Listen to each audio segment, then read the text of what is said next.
Hare Krishna, beautiful people, and welcome once again to the Soul Ashraya podcast, a weekly bhakti podcast. We will seek the shelter and wisdom of our dear Lord Krishna with Shastra, prayer, and conversation. Conversation, not conversation, but conversation. I am your host, Bhakti, and I am joined by my friend and teacher, Balaram Shakti Das, who is currently inside of a spaceship.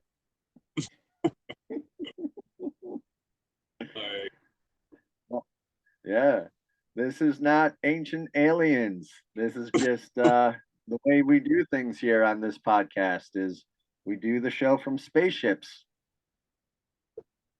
That's all. Now, Balaram, it looks like you got a nice rig there. Balaram's a truck driver now, everybody.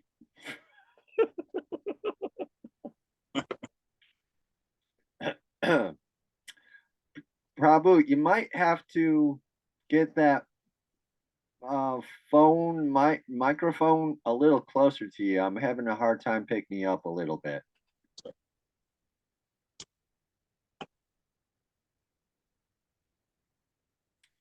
Yes. Look at that. That is that's one of those flying cars you were talking about. Vimana. Yeah. Oh yeah. Is it shaped like a flower? What's that? Is it shaped like a flower?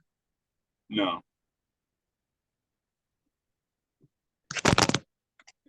Well, Just I love it. Hare Krishna. That's a little better. a little better. Yeah. You're still a little soft on the microphone. Yeah. Well, might have to do. It's okay. We'll go with it. We'll work with it. Okay. So Balaram, I have some exciting news for you.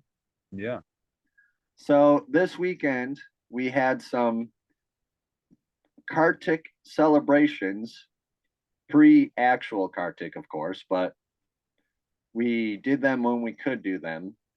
And so we had some beautiful devotees from Pennsylvania come up to New York and visit us in Syracuse. And we did a whole bunch of Harinam Sankirtan down in downtown Syracuse with the awesome people from Mantra Central. And it was really something. It was really amazing. There was a famous comedian who was doing a show in Syracuse, and I had never heard of the guy. I'm not going to say his name, but as I actually can't remember his name. Anyway, apparently he does things with puppets. That's all I know. So anyway, um, so we were out on the corner for quite a good time, a group of us, a good group, and we got into the groove. And Balaram, you would not believe just the the constant unending flood of people going into the on center in Syracuse. It's where they have performances, just I mean, Balaram, there were not I want to not hundreds, but thousands of people. It was like never ending. So all those people that were there when we were doing kirtan got benefit from I love it. I love it. They got benefit. They got the benefit from us doing kirtan. And some of them, it was so funny because you gotta kind of wonder like what they're thinking when they see all these people dressed in these bright colors, like singing on the side of the corner. Like what is going through their minds when they see this? So that like there's people like just walking by, like giving like putting dollar bills on the table, like just walking by, like, oh, obviously they want some money here. It was like it was so funny. But we had like there was a little table with some books on it, and yeah, I mean we did a couple of books, but it was just so crazy. And I will also say very quickly that you know that some of the things here in New York, like the laws have changed, and there's like next time we're gonna bring some good incense to burn. I'm gonna make a note of that, and we are going to bring some like Vrindavan flower or something good You know to about burn, Vrindavan like right flower? in front. Yeah, like we gotta have something good to put right in front of the table and like light a whole pack of incense. You ever do that? Like just like Oh, yeah, light take the a box whole on pack fire. like a whole. This is my favorite incense, by the way. It's this camphor. I love this stuff, the camphor. Uh, So yeah. what we'll have to do is just take a whole thing and just light the whole thing and just stick it in like a flower pot or something right in front of the table. Because, well, I mean, I'm not going to say too much about it, but things are different here in New York. They're kind of like they are in California and Colorado. That's all I'm going to say about it. So yeah, but it was a really good time. It was a really good time. Krishna orchestrated the whole thing for us to be able to do it, and Mm. it, I think that the good people over there on Crawford Avenue in Syracuse, they want to start doing Harinam more. They want Yeah. they want to do it like on a weekly basis. Um, there's just a beautiful, wonderful devotee named Krishna Kripa who is in New York City, and he comes up sometimes and visits. Yeah. We were there at one of the programs. Yeah, very inspiring devotee, Krishna Kripa. Yeah. That I would love to have him on the show sometime. I watch his videos every single day, and Wow. yeah, I like his videos every single day. Like I totally support him. He's Mm. like he's one of these like real, Real like deal. Yeah. yeah, like a real deal kind of devotee. He's just very inspiring. So yeah, hopefully, um, they'll be able to do more Harinam He's Sankirtan. yeah, he does Harinam in Brooklyn Oh yeah, right, he does it. every day. So he takes it very seriously. From what I have Uh-huh. heard, he does it every day. So you know, that's pretty serious. Um, Yeah. Yeah. yeah, it is. It is. Well, it's yeah, I like that you're pointing that out because that's really kind of what taking our movement seriously comes down to, or like reaches its final form. This is the Harinam Sankirtan movement.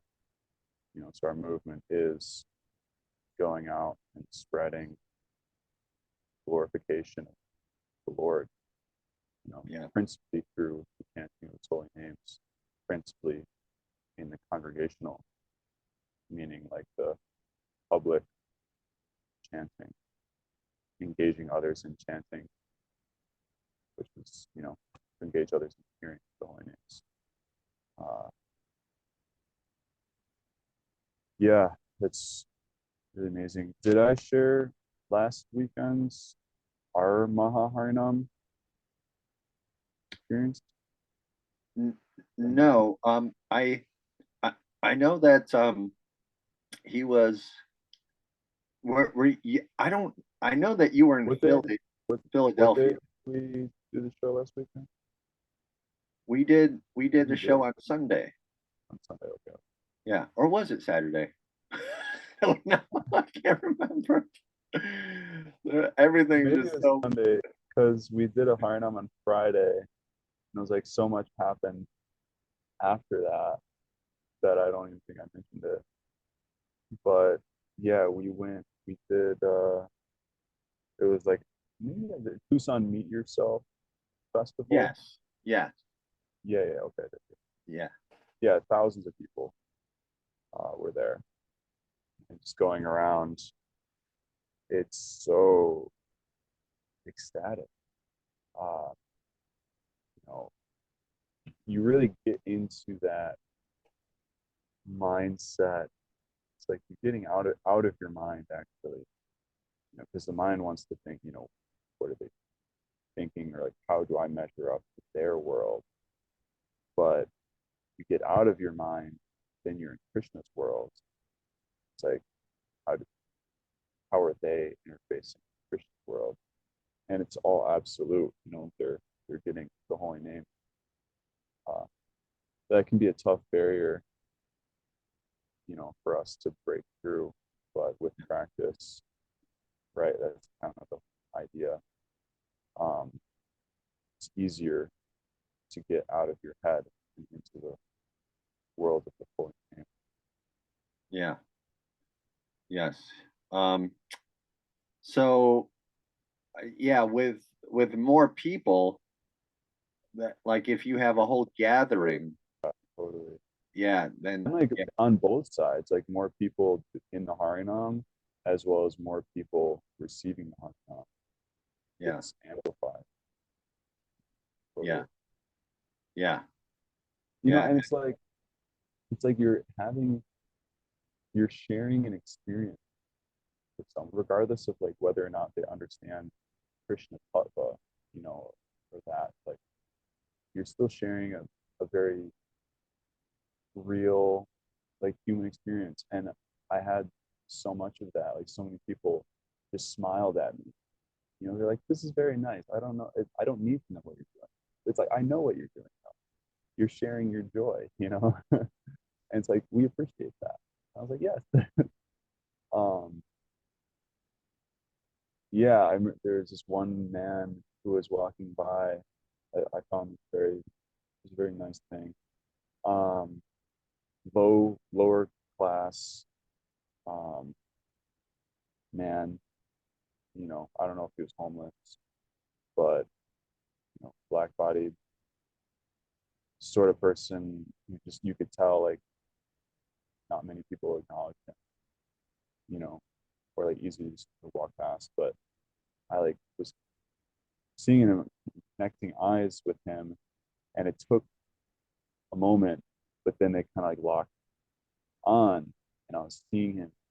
Just like maybe there's some barriers that we both had seeing each other, yeah, and it was like boom, and it was like right before our bodies like passed each other that occurred, and when it did, he just all it was he just said yes, yeah, right.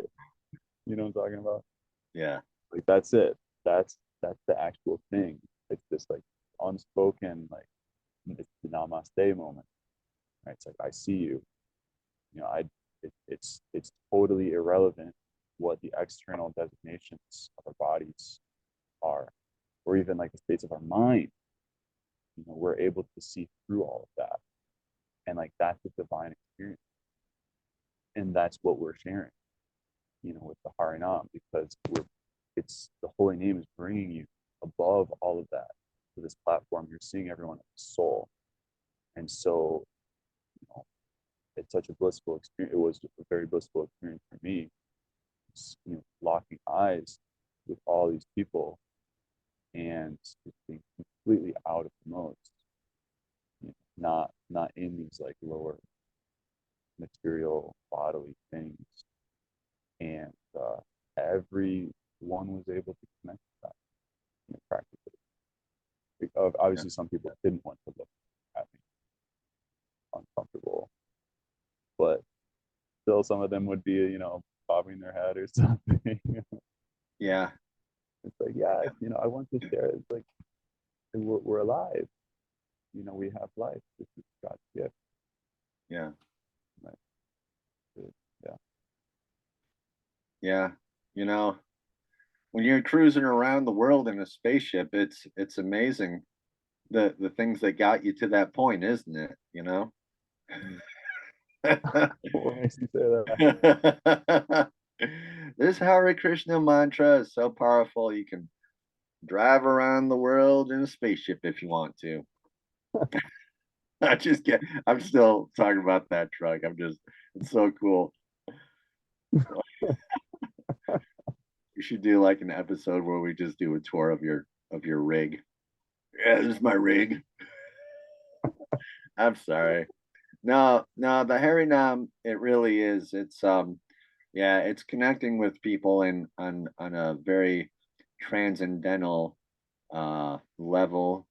And you know, they don't understand it, but they like it. They just like it. They just see it and they like it. And you know, and they look Like and we're they keep on walking by, but they still like it. You know, they're like, oh, okay, all right.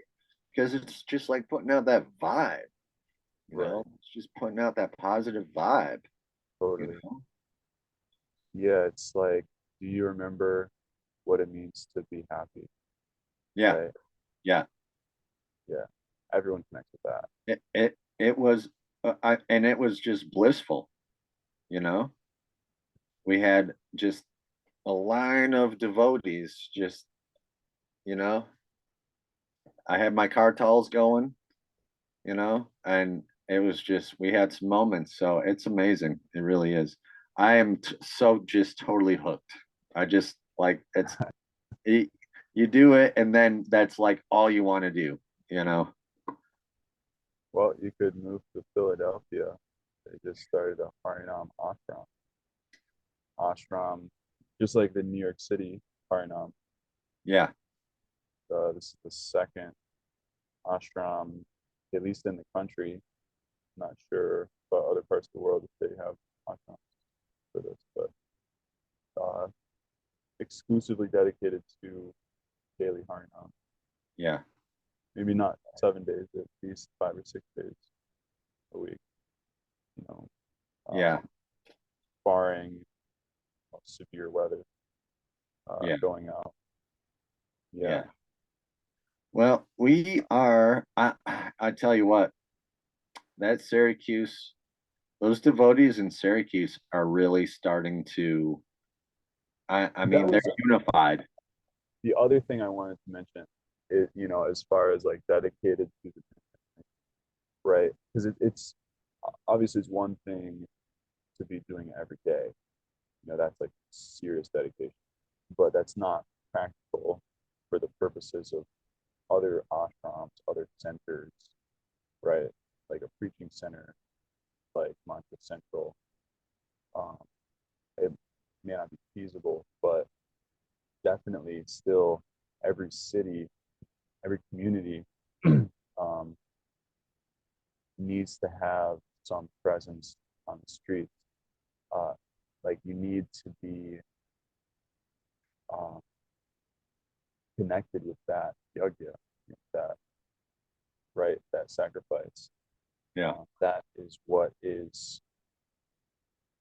It's like you're you're tapping into like the mother circuit board, which is bringing the energy potency. It's literally like you're opening up a window to the like rain clouds of mercy.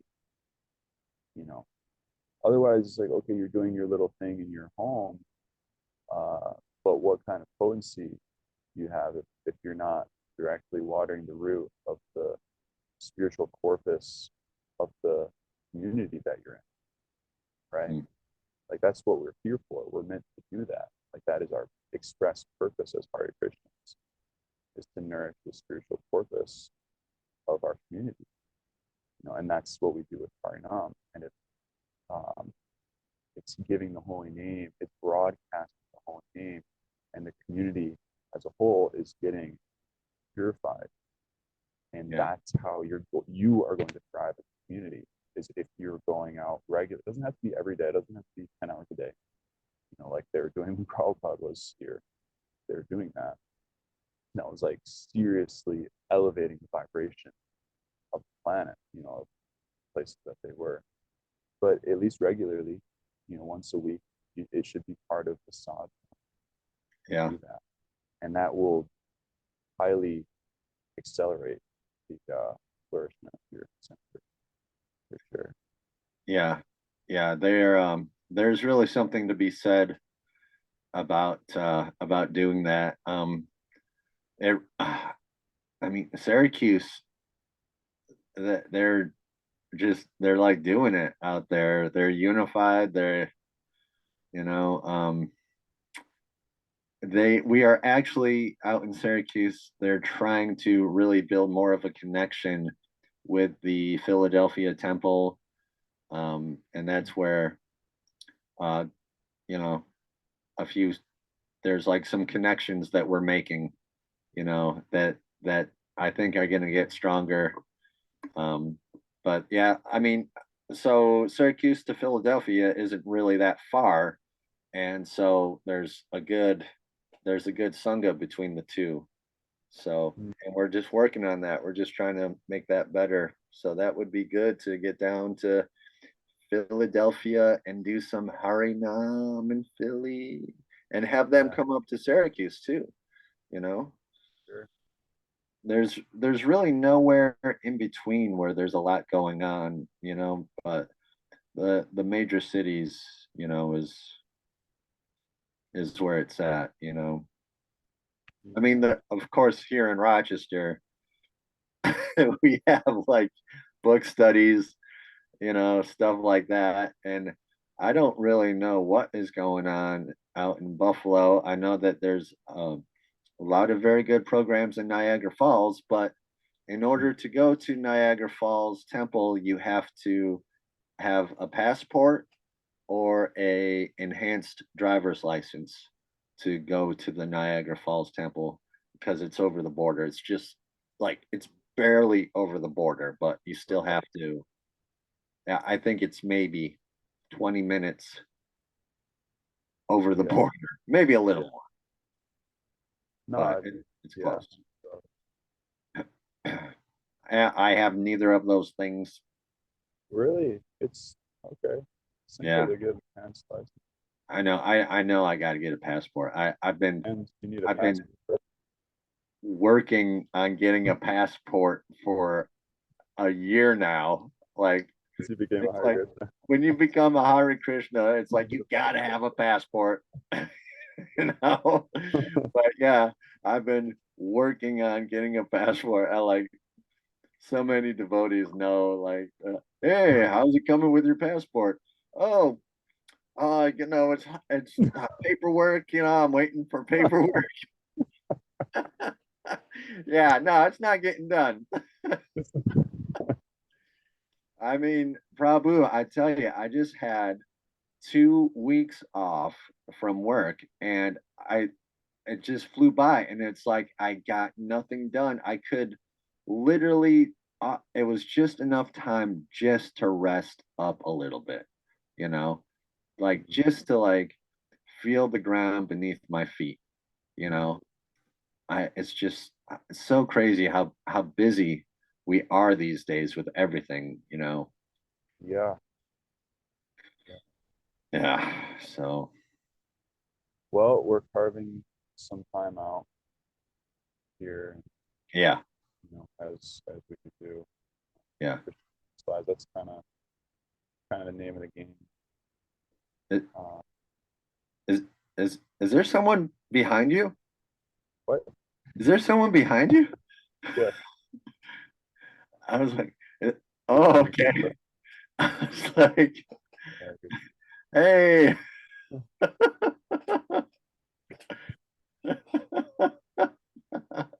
All right. You got the space shuttle crew back there. Okay, cool.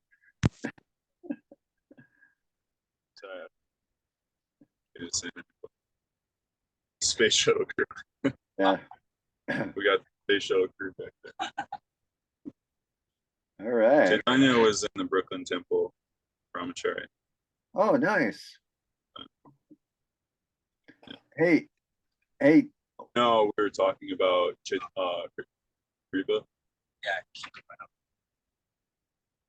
Hey, I don't know. Yeah. hey, you got to be wearing a shirt if you're going to be on our podcast there, buddy. I'm about to do a workout. No shirt, no shoes, no problem. Oh, man. Hey, you sounded good there for a second. I could hear Do I you a sound lot better. better without the Yeah. mic? Okay. I think it's better without the mic. Yeah. Yeah. Yeah. Yeah. That's much better. Let's dive in. Yeah, we should. We really should. Here, let me bring up the prayers. Yes. Yes, Prabhu. Let us dive into the nectar. Let's do that. I'm going to expand. Yes, Prabhu. Yeah. All right. There we go. Bhagavate Vasudevaya. Om Namo Bhagavate Vasudevaya. Namo Bhagavate Vasudevaya. Om Namo Bhagavate Vasudevaya. Namo Bhagavate Vasudevaya. Om Namo Bhagavate Vasudevaya. Om Jnana Timirandasya Jnananjana Shalakaya Chakshurunmilitam Yena Tasmai Shri Gurave Namaha. Namo Om Vishnu Padaya Krishna Krishnaya Bhutale Srimate Bhaktivedanta Swamini Namine. Namaste Saraswati Deve Gauravani Pracharine Nirvishesha Shunyavadi Paschatya Deshatarine Vanchakalpa Tarubhyascha Kripa Sindhubhya Evacha Patitanam Pavanebhyo Vaishnavebhyo Namo Namaha. Jai Shri Krishna Caitanya Prabhu Nityananda Shri Advaita Gadadhara Shivasadi Gaura Bhakta Vrinda. Hare Krishna Krishna Krishna Hare Hare Hare Rama Rama Rama Hare Hare. Jai Shri Krishna. All right, beautiful people. Just so you know, we are reading out of the Krishna book, and I am going to bring up the text for said book right now. I believe we are still, we're still, we're what? In the edition.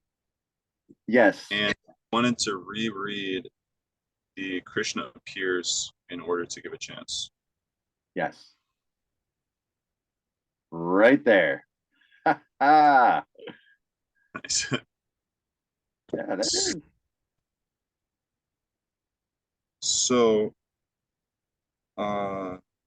demigods, prayers by the demigods for Lord Krishna in the womb. Krishna is about to advent, and the beings, these highest consciousness in the universe, beings who we know as demigods, are making different prayers, glorifying the position of Krishna. And so different things are being explained here. So it said, Krishna appears in order to give a chance to both the devotees and the non-devotees for realizing the ultimate goal of life. The devotees get the direct chance to see him and worship him. Those who are not on that platform get the chance to become acquainted with his activities and thus become elevated to the same position.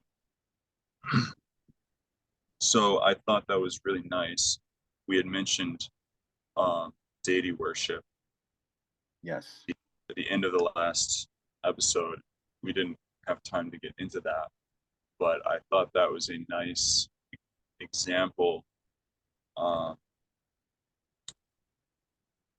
of the position, Prabhupada is saying, the platform that the devotee is on, that he's directly interfacing Krishna.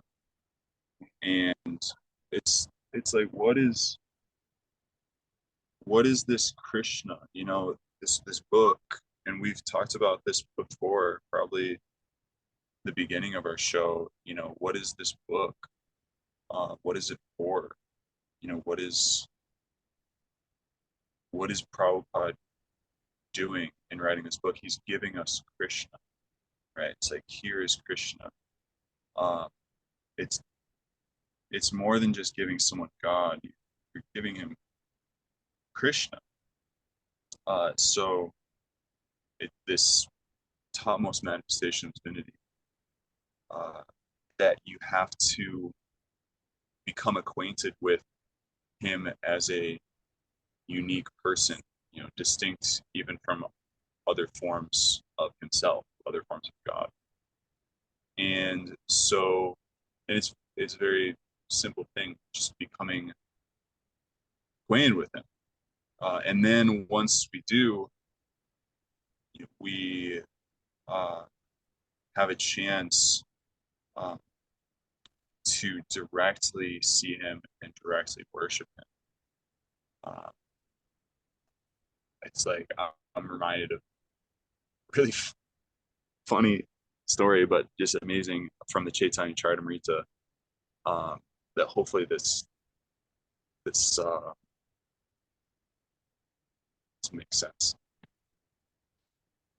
It's kind of a long backstory, but just the appearance of Chaitanya Mahaprabhu, who is Krishna, but who's Krishna in a very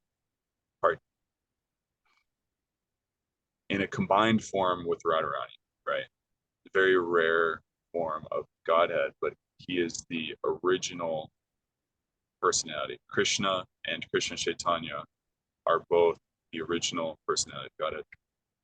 So it's very rare to have their darshan, to be able to see them, to be seen by them, and to be able to worship them. And it's like, the idea with this story is that being able to worship Krishna directly, like to directly perform worship to Krishna, is like money in the bank of your eternal bank account that can never be taken away, that it's more valuable than anything else you can deposit, right? So when we get an opportunity to worship or to serve Krishna, the devotees are ecstatic because they're, you know, they're actually experiencing that bank account, you know, their the eternal benefit. So Advaita Acharya is this associate of Lord Chaitanya, who's actually another form of God.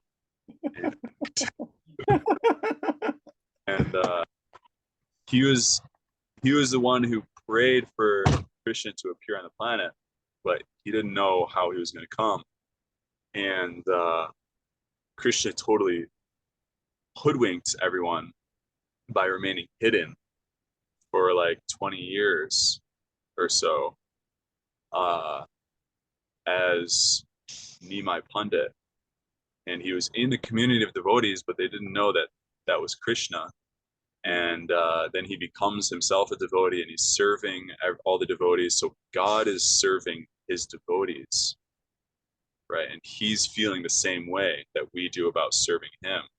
It's like, yes, I get to serve the devotees, right? I get like merit from that, you know.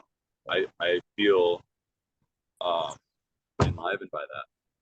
And but he was, and it's like, he's one of the reasons he stayed hidden was this kind of internal reason, so he could do that, because as soon as everyone knows that he's God, he's not going to be able to render that kind of service to them, right? He's not going to be able to experience that bliss.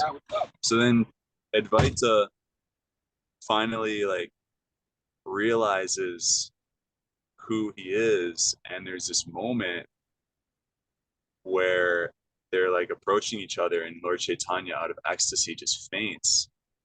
And Advaita, pretty sure he has his wife like quickly gather some paraphernalia for worship, you know. And so he takes this like arti tray, it's all of his like, you know, articles of worship, and he's like, now I cheat the cheater.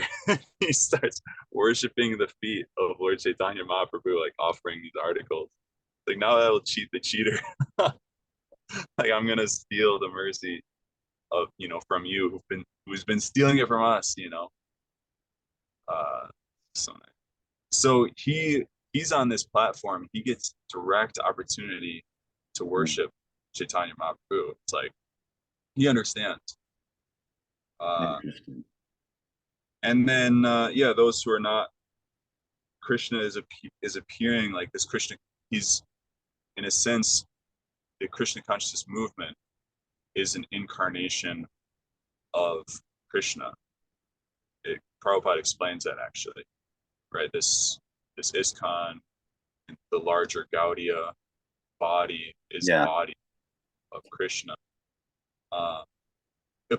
How? It's because we're presenting God to the world, just like the Christian church is the body of Christ.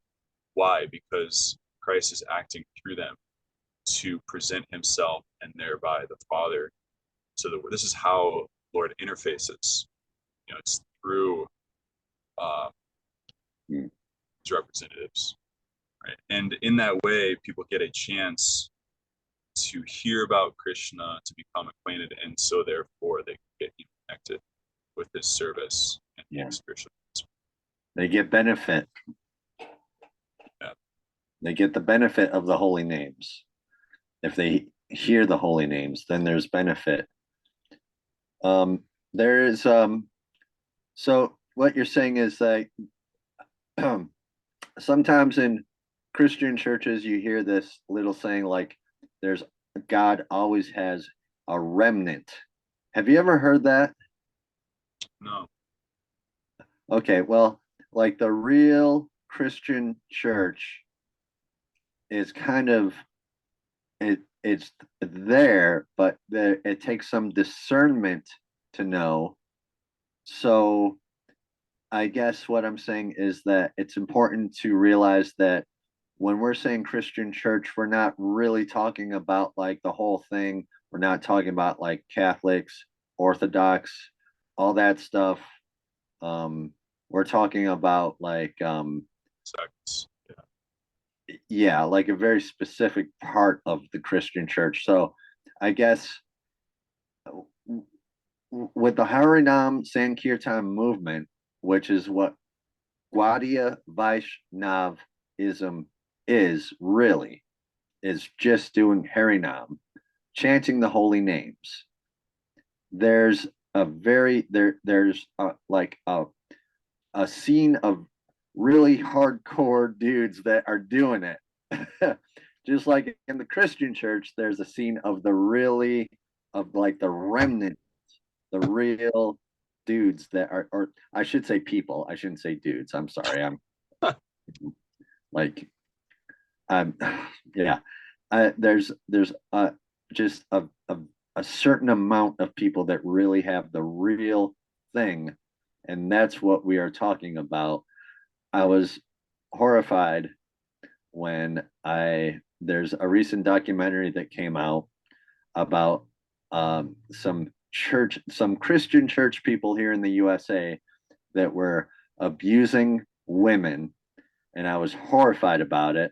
It's a very popular name of a family, and like we need to really discern and separate ourselves from like what's like an organization and an actual church. Okay. So ISKCON is an organization. We are in the ISKCON organization, but we are also kind of like Vaishnavs first, Which means transcendental to any material. Yeah. Yes. I want to make that point. Yeah. Go ahead. Sorry. Go ahead and run with that if you want. Okay. Yeah. Thank you for bringing that up. No, that's a nice point. Yeah. There are several things that came to mind. Let's see. Well, I'll just start with the first one. So the remnant, because I haven't ever heard that term, but that's very fitting. Our tradition has the same concept. It says, but not only it takes it kind of one step further. Not only is, but it's sort of the same thing. It's the body of like a congregation. There's always a remnant of that, but we say there's always a Mahabhagavat present on the planet. There's always at least one pure devotee, pure son of God on the planet. So like Lord Jesus Christ is a Mahabhagavat, right? Parikshit Maharaj, Shukadev Goswami, Srila Prabhupada, these are Mahabhagavats. Very rare. Anyway, pure devotee. They're 100% God conscious. There's always a Mahabhagavat on the planet.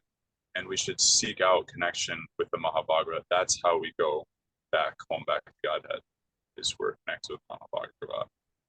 But anyone who's following a Mahabhagavat is also purely, even if they themselves are not pure, they're also pure in a sense, because they're really following. It's like the mailman example. They're delivering the mail perfectly, and therefore they're perfect.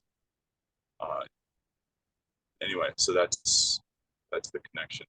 But then that connection gets corrupted by the influence of material structure and Mayavad philosophy.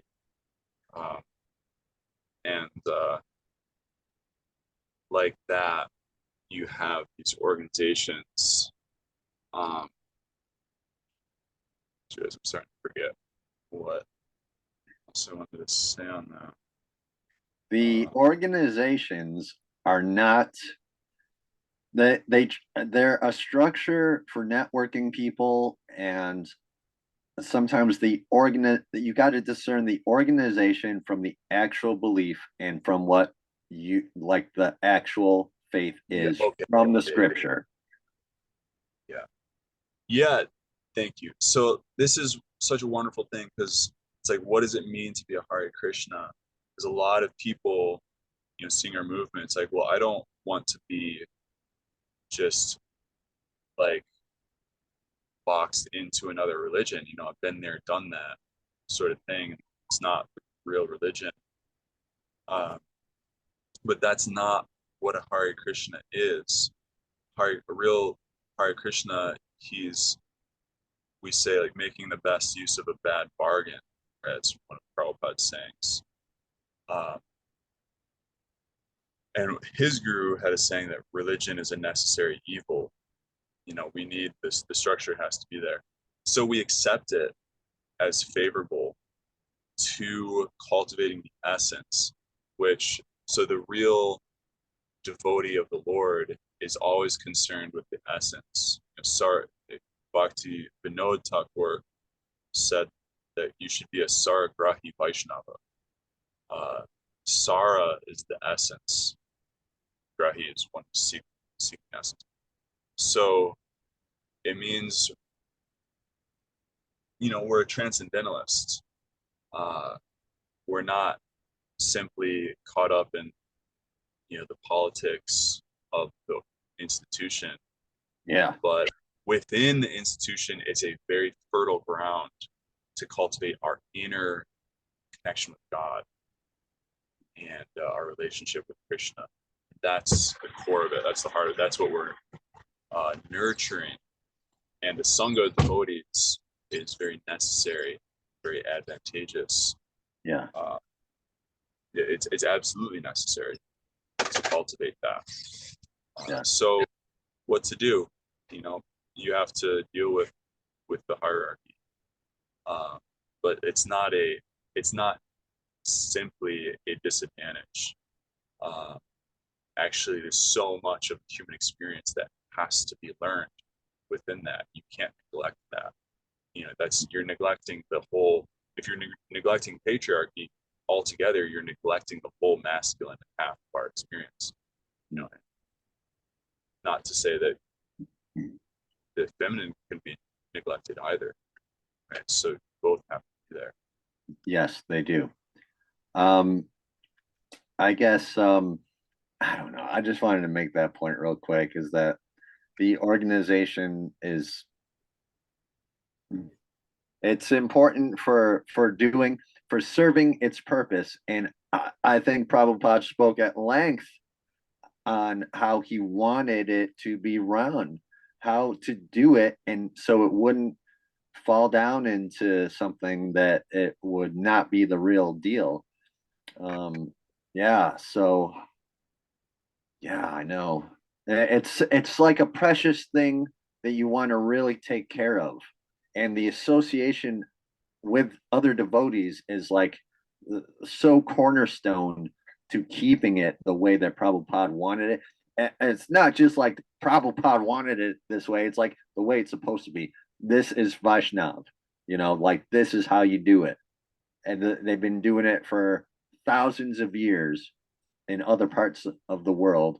So I get nervous here in America because things are just so crazy, man. Like like you hear about these crazy things in these religious organizations all the time. And it's like, please, do not let that happen to ISKCON, like please, No, I mean, too late. It already has. Back in the 80s, after Prabhupada left, it got really dark. So but this is to understood, yeah, because you had mentioned the abuse, and I to touch on that, because that's like we're talking about the body of God, and okay, so people like we get upset about this. Why? Why do we get really upset? Because it's the last place that you want to see it is in a religious organization. Yeah. It's like, because it's a higher standard. Like you're supposed to be upholding the ideals for society, Dharma. You're supposed to be a protector of Dharma. And then, so people like kind of transpose that or project that perhaps onto God. And then it's like, it feels like, well, now God has been desecrated or like defiled, like that I can't even trust God anymore. But it's like, no, it's not God. It's like, but I thought you said this is the direct representative and therefore this is God. Like it's, so like your God is no longer, it's, does that make sense? You think that's a valid yeah. Oh, yeah. I see the point you're making. I just wanted to make the point that there were some things that happened in the 80s, as you say, in comparison to how they were dealt with, is like they got on top of it. I mean, ISKCON, it seems like they will come down with a vengeance. Like, if there's any kind of abuse, they seem to have one of the most powerful, like you're done basically, like you're out kind of a thing, like they deal with it so many times here in the West, in the Christian church. Well, we'll just put him over here and he can just keep on, we'll put him in a different church and he can just keep on preaching over here. And then it never solves anything. They just keep on doing it. Whereas with ISKCON, they were like, nope, you're done. Cut off, you're done. So. Yeah, well, I mean, we're kind of getting unfortunately that has also happened. What's that? We're kind of getting off the subject matter, but well, these are important things. Yeah. Because these are things that can severely challenge people's faith. Oh, they can. So they have to be addressed. Yeah, absolutely. Because, and this is a very important point, that you cannot rely on the institution to do that for you. That is where the problem comes. There it is. That's it. Perfect. It's like, okay, it's great, Jake, that you're saying ISKCON, they always do that. But what about if they don't?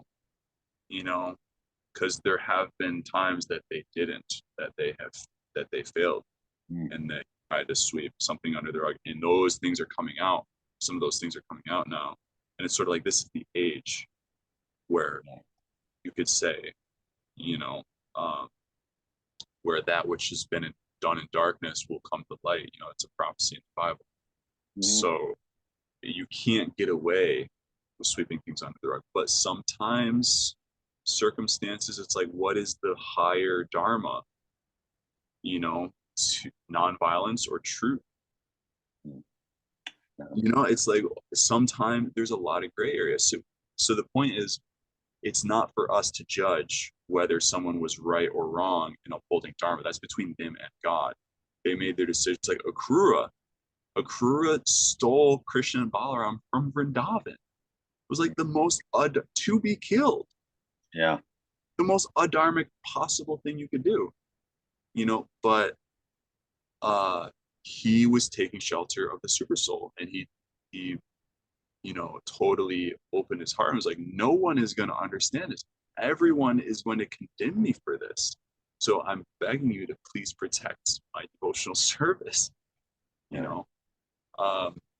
And he's a pure devotee, you know. So so we can't rely on the institution. It's like if someone was relying on Akrura to do the right thing, it's like, dude, you know, you let me down, you know. So, and even Prabhupada told the disciple once, in the context of making this point, you know, devotee was being overly sentimental. Prabhupada, I trust you completely. You're the only person I can trust. And Prabhupada said, no, that's the wrong line of thinking. Trust Krishna. I could let you down. Krishna will never let you down. So this is the point.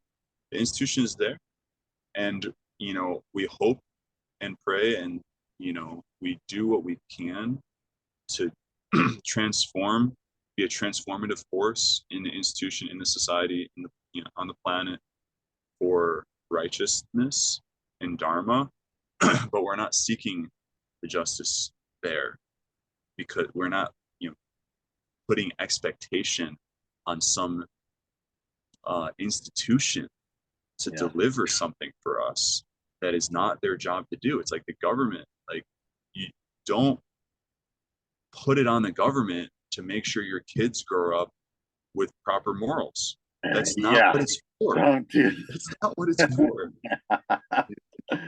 Don't rely on responsibility. McDonald's to feed you healthy food. You know? Yeah. I mean, yeah, that's I don't know how the heck we got on this train track of how the heck did we get here? Oh my goodness. Let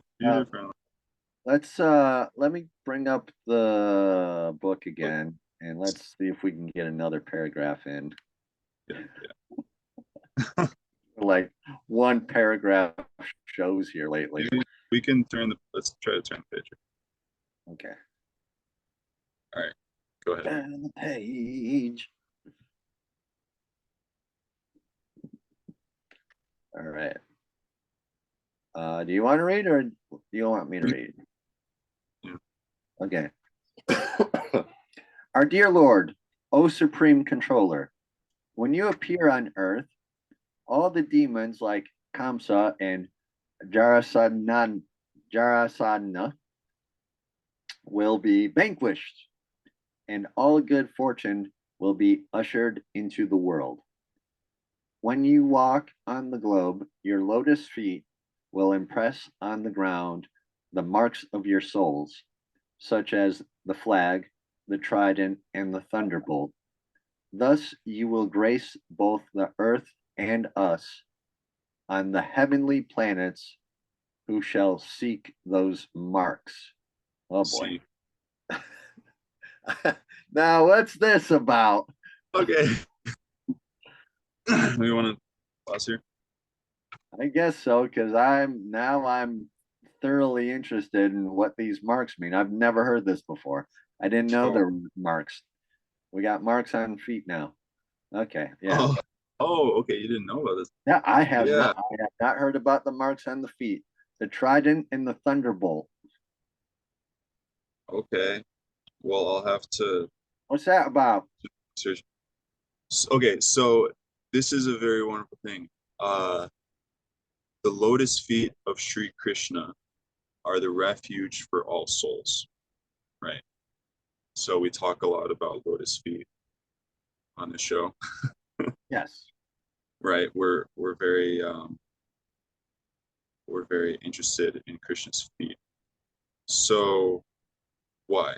Because that's where we're taking shelter. It's like, so again, we're not looking to the institution. We're not looking for anything in this world to give us shelter, because it's called dur ashraya, bad ashraya. It's not good. It's not good shelter.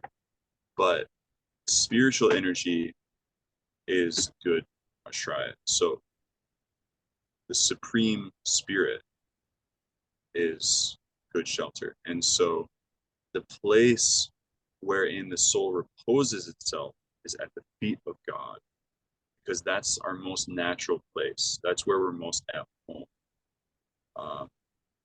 That's the whole of God's mercy is emanating from the feet of God. You know, we're trying to feel ourselves positioned before the Lord, underneath his protection. So that's what the feet represent, right? So because he's God, because he's the source of all auspicious qualities, symbols of those qualities are manifest on his feet. So it's like we have different marks, different lines on our feet, just like, you know, palms of our hand, there's different lines, right? And sometimes they might take some kind of shape, right? It's like, oh, there's an M, that means money, or, you know, I've heard that. It's like, I don't know if that's true, but I don't have an M. That's why, maybe explains why. That's funny. But this represents that, right? Like this. What if there was like an image of like, just like, that's a straight up thunderbolt, or like that's an umbrella. There's no getting around that. It's like you see clouds in the sky. It's like, oh, that kind of looks like this, right? But what if it was just like very clear, like, no, it's this, right? So that's God. It's like, for some reason, I'm thinking of like the asymptote thing. You know, this concept, like there's like a line in a graph that the curve will never reach. It gets very, very close. It's like the Fibonacci sequence, actually, right? The Fibonacci spiral, the phi ratio, right? The higher up in the planetary systems you become, or you take birth in, meaning like the higher vibration your body is, the more closer to the phi ratio all of your features are. And so the more beautiful you are, right? Whereas like lower creatures, eventually you get into like six-legged creatures, you know, with all these distorted looking faces, right? Insects, Right. you know, demonic entities. They're very ugly because they're far from God. So God is actually the phi ratio, the golden ratio. That's God. That's one of his opulence, or yeah. Krishna says in the 10th chapter, that's a spark of my splendor, right? Whatever wonderful thing, right? Yes. Whatever golden ratio out there that you see, that's God. And so it's like we're approaching that, but we never kind of hit that, right? So we're made in the Lord's image, so we have the same features as him, but we're not on that ratio of perfection, and we never can be. That doesn't mean we're imperfect. There's beauty in imperfection, right? In a sense. But where is that beauty coming from? It's coming from the source of beauty, which is the perfection. You know, we're beautiful because of our relationship with him. And when we enter into that relationship, it said we get sarupya mukti. You know, you mean rupa means form. So we get the same form. We actually take up the form, a form that is perfect. Anyway, I was relating that with like the clouds in the sky. It's like they might not have that like phi ratio of like the perfect shape of a thing. But with the Lord's feet, that perfect shape actually is, it's actually there. I don't know if that's kind of making sense. It's just kind of a Krishna seeing. So what do these things mean? The thunderbolt and the trident are symbols that represent how he vanquishes demonic forces. So a trident, you know, he vanquishes. Thunderbolt, he can smash obstacles in our lives. A flag signifies victory, right? Conch shell, all auspicious victory as well. Like this, various symbols are on his feet, and there's different symbols on Radharani's feet. And then Chaitanya's feet, as we discussed, he's the combination. So all of those symbols are on his feet. Oh, wow. This is a first for me. I never heard this before. Never. Yeah, you'll see images of the lotus feet of Sri Krishna, and there'll be the soles of his feet, and there'll be symbols on them. Yeah, so these are things we can meditate on, because again, it's like a pure form. You can meditate on it, and then your consciousness will kind of will get closer to that asymptote. So that's a very kind of impersonal way of just explaining it, but you take the qualities of that which you meditate on. So we meditate on the lotus feet of Krishna, not just arbitrarily. The feet actually have all of these symbols that the devotee is very interested in. You know, we want a thunderbolt to smash the impurities in our heart.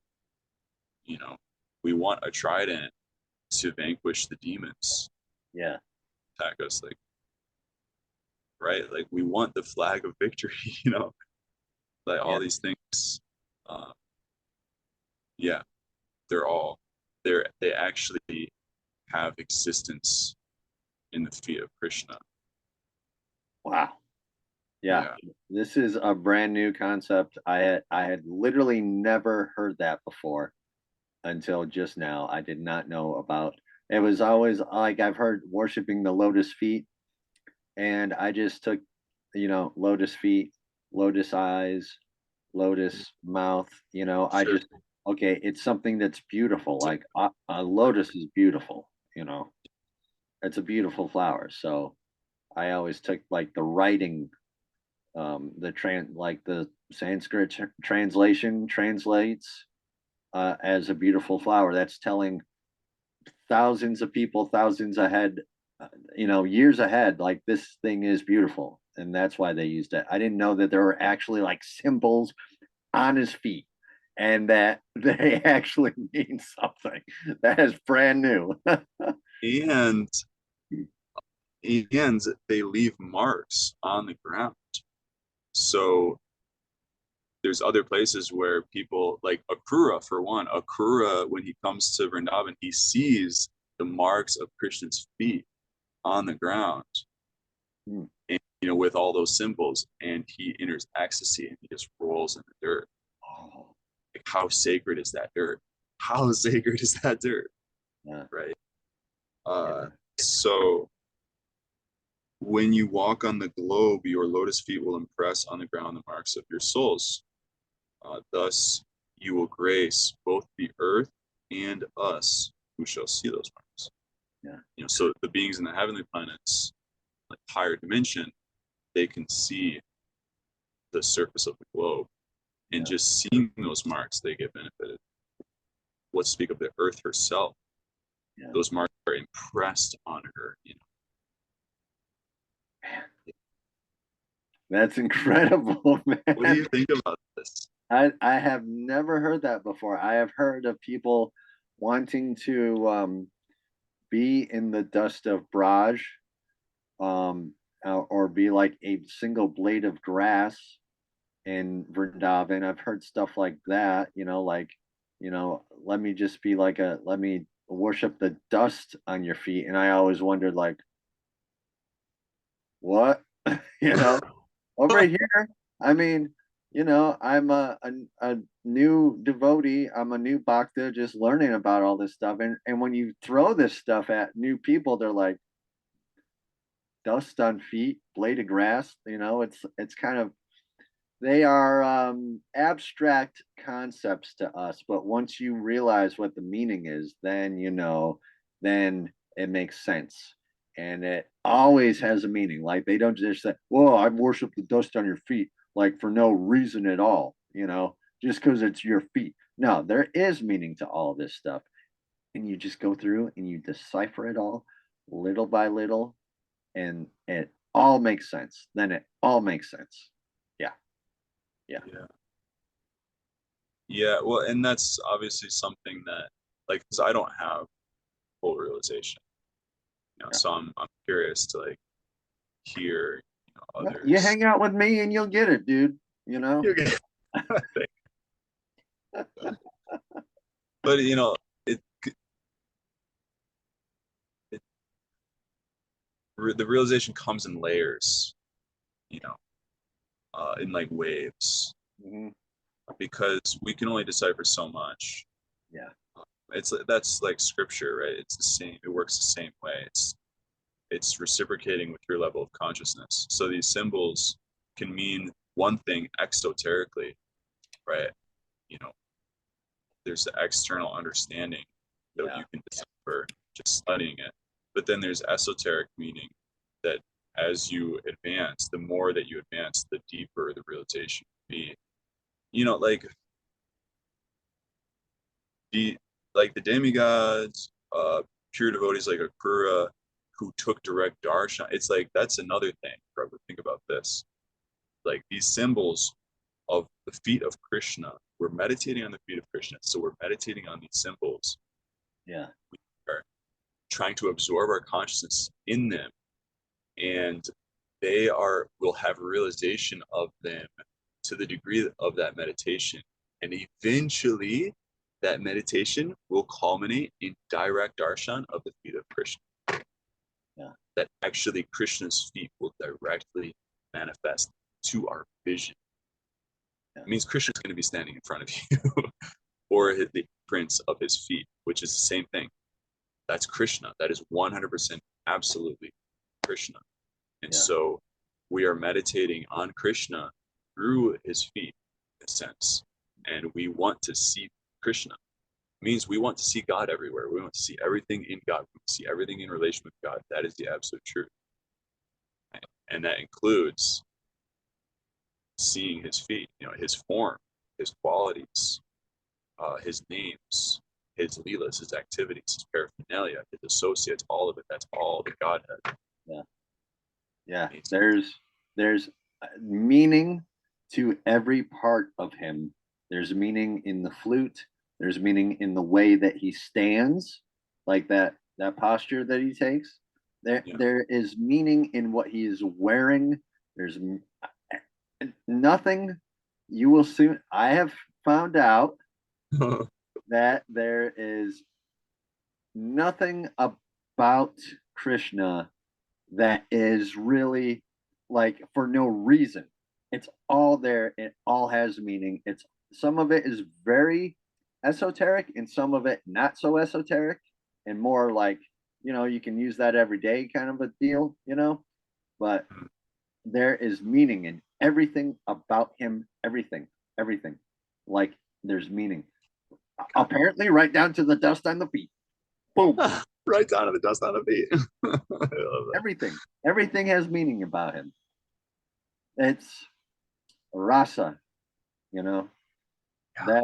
That term is has some esoteric things to it, and you're gonna have a hard time.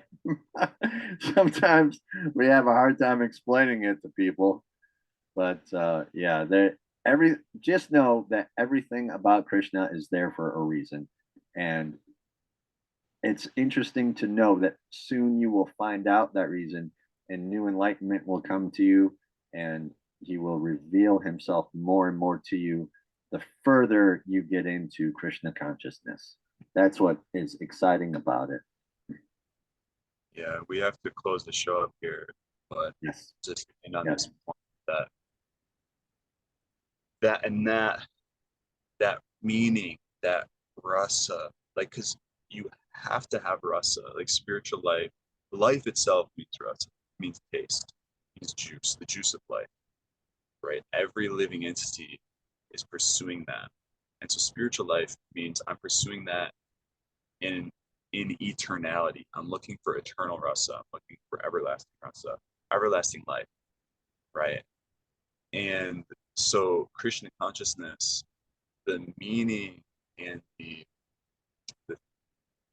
not just symbol, but substance, right, of Krishna is going to be, it's going to be manifesting as you and I have been saying, that these aspects of Krishna are manifesting. And I was just seeing something I can't fully express. I don't have full realization, but I was seeing a connection with what we were talking about earlier, and just the universality of Krishna consciousness. That it's like, I just find this the most wonderful thing that like every Hare Krishna devotee you meet, you see like different aspects, like, wow, they've really imbibed this, or they've really like imbibed this into their being. It's like Krishna's lotus feet have imprinted themselves on this devotee's heart. And like they take up this thing. I don't know how to explain what I'm seeing, but it, like, I'm linking. I'm wanting to link this back with the concept of not the external institution, but an internal connection with Krishna. That it has to be something very real for you. Like you have to take responsibility in your life. Like, what is your relationship with God? And it has to be a tangible thing. And if it's not, you will take shelter of an external thing, because that is tangible, right? It's a tangible thing. It's a it's a building, or it's a structure. It's something happening. It's like, oh, that's how we all start. That's the neophyte stage. Is I see that, and like, that's God to me. But then that God will let you down, because it's transient in its nature. So you have to have a deeper God, in a sense. God meaning, what is actually substance for you? What is rasa for you? How are you getting your taste? How are you getting your fulfillment, your nourishment? Right? And so Krishna consciousness is offering very amazing, wonderful articles, if you will, of eternal substance. Like, hey, you can imbibe this. You can take this into this Radha Krishna thing. That can be the deity in your heart and soul that you're eternally worshiping, serving, relishing, and imbibing and embodying those qualities, and like walking around the world with that, seeing that. Like, that's amazing. Yeah, that's the whistle telling us that it is time. So one of the greatest ways we can imbibe is by chanting the Maha Mantra. So let's close the show by chanting the Maha Mantra 3 times together. Balaram, go ahead and lead us off. Yes. Krishna, Krishna, Krishna, Hare Hare, Hare Rama, Rama Rama, Hare Krishna, Hare Krishna, Krishna Krishna, Hare Hare, Hare Rama, Rama Rama, Hare Hare. Hare Krishna, Hare Krishna, Krishna Krishna, Hare Hare, Hare Rama, Rama Rama, Hare Hare. Jai, thank you so much for joining us. Sorry we went over time. Thank you for watching this on YouTube. Thank you for liking, subscribing, clicking the like button, and doing things on YouTube and leaving us comments. And thank you so much. We are the Sola Shraya. We will catch you next time. Hare Krishna, Hare Bo.